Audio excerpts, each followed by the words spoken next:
مفتی صاحب سے ایک مسئلہ پوچھنا ہے. یہاں پہ کھڑے رہو، میں ان کے پوچھ کے آتا ہوں. مفتی صاحب باہر کوئی مسئلہ پوچھنے کے لیے آئے، بلا لو ان کو. چلو اندر بلاتے ہیں مفتی صاحب.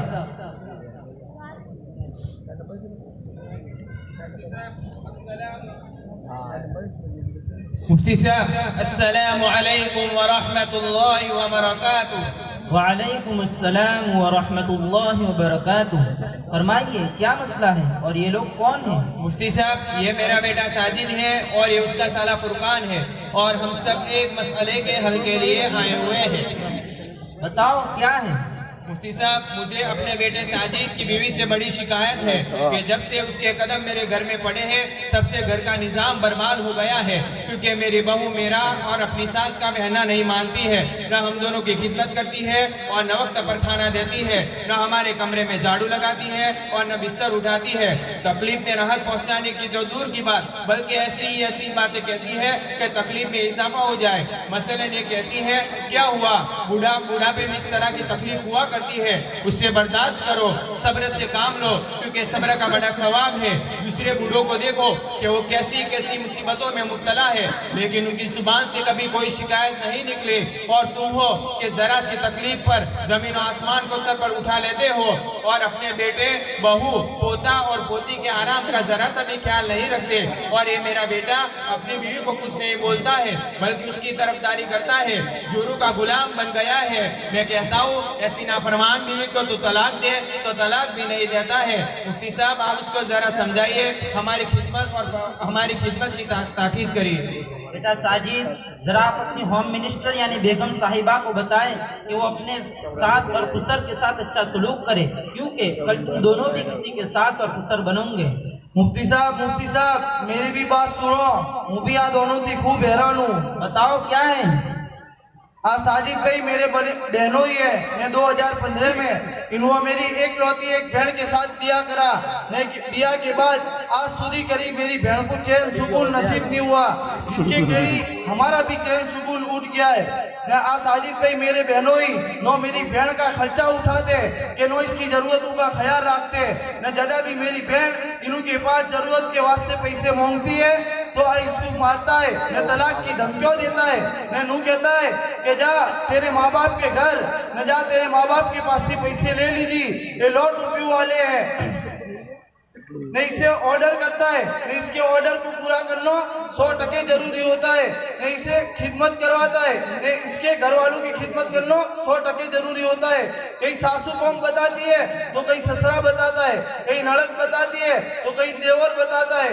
مفتی صاحب ساجد بھائی میرے بہنوں کو کئی سمجھو کہ بیوی کے ذمہ شوہر کے کئی حقوق ہے، گھر کے کئی مونس کی خدمت اس پر واجب ہے. مفتی صاحب آئینوں کو شریعت کی روشنی میں کئی سمجھو.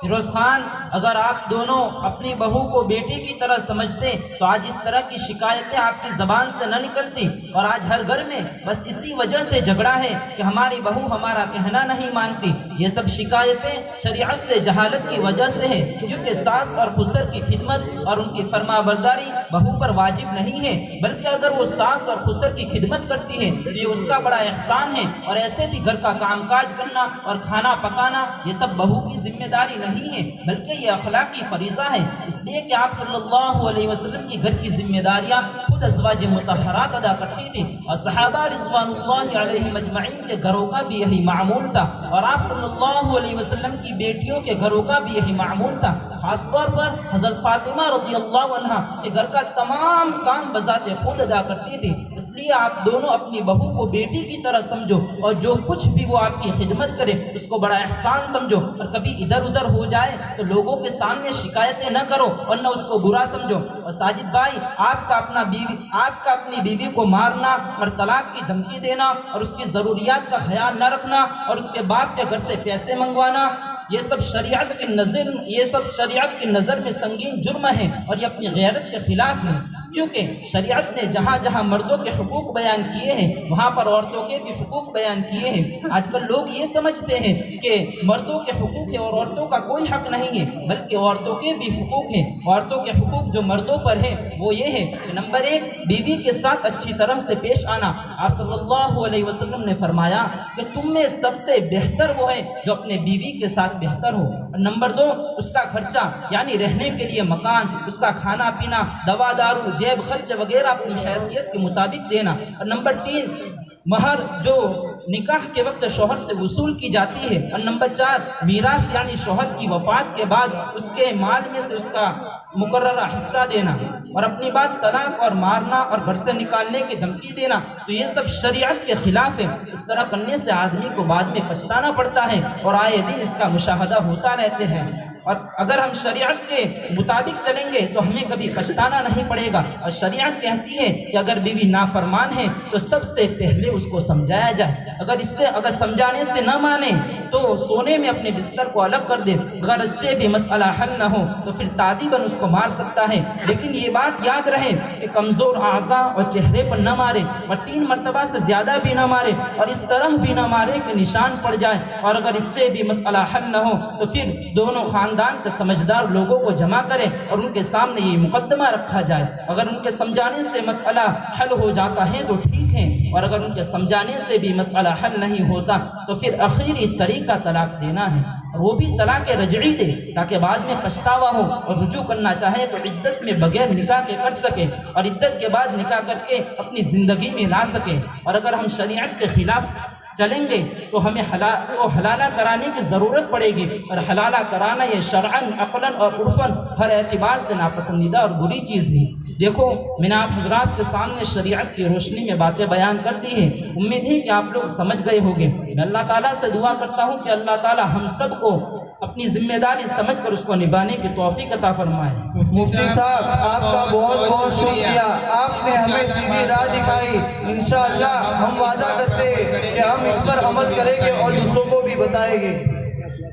یہ مفتی صاحب کہاں رہتے بتاؤ، تاکہ آئندہ اگر کوئی مسئلہ پوچھنا ہو تو ہم پوچھ سکیں۔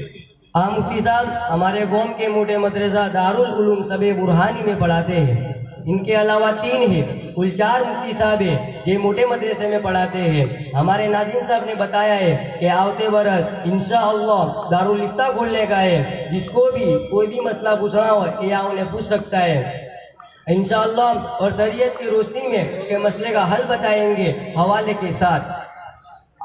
ہاں تو خوب خوشی کی بات ہے، اس پر تو ہمیں دیتا شکر کریے، ایتا اوچھا ہے۔ ہاں فرقان بھائی، یہ تو ہمارے گاؤں کا مدرسہ ہے، ہمارا حق تو زیادہ بنتا ہے، اس لیے جتنا ہو سکے ہمیں اس مدرسے سے فائدہ اٹھانا چاہیے۔